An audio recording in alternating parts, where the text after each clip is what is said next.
something. If you don't know what a word means, ask your neighbor. Raise your hand. See the Martin Dictionary. Are you going to use... What? I'm filming, just letting you know. Only when a people acknowledges the true nature of man can lasting success be achieved. When we accept free markets as the true path to prosperity, we access untold wealth. When we acknowledge the common law, or the Roman justice, as what governs best, peace lasted for decades, stop laughing at me, centuries. Is that nature good or evil? It is neither. Apparent to all rational observers who will look at all the evidence. But what we can conclude is that man is solely self-interested.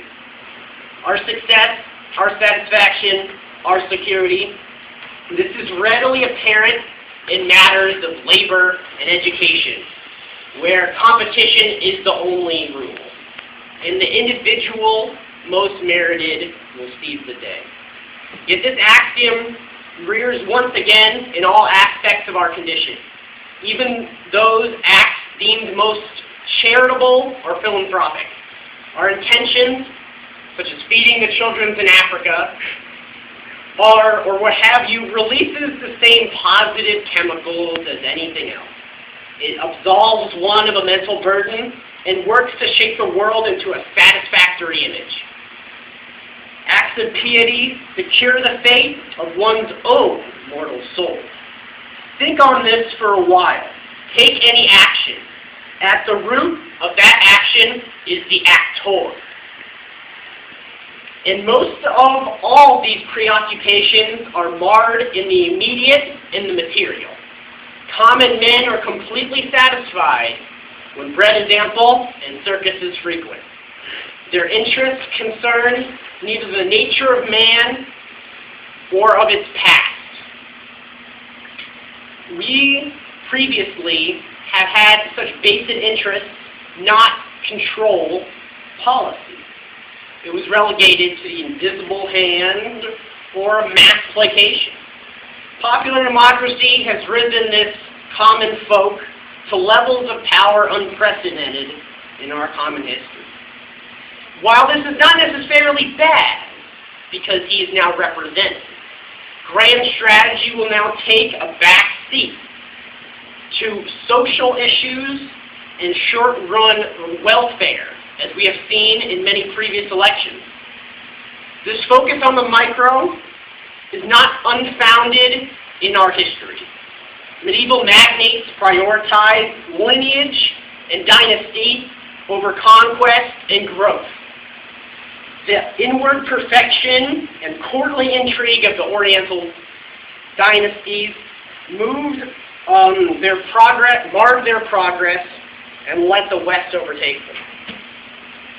If the Pax Americana, which we have now lived in, which has prevented all of us from seeing the horrors of war or experiencing famine or death, or any of those spooky things, has lasted for over 60 years. And if we are unable to acknowledge what keeps this intact, we will, and which requires us to think beyond ourselves and our immediate desires, we will face a calamity in our generation or the next. To explore the macro is not only the true path in the public sphere, but in one's own personal pursuits. Culture, politics, the arts, the exploration of the natural world are all far better uses of our own mental faculties than televised sports or personal relationships or focus group televised programs. One, to succeed, must think beyond one. To be a patrician, to rule the day. When I talk about being a patrician, I don't necessarily mean listening to, noise and avant-garde. What I mean is to truly think at a critical level. Connect the pieces, put the puzzle together, strip the fog from your eyes.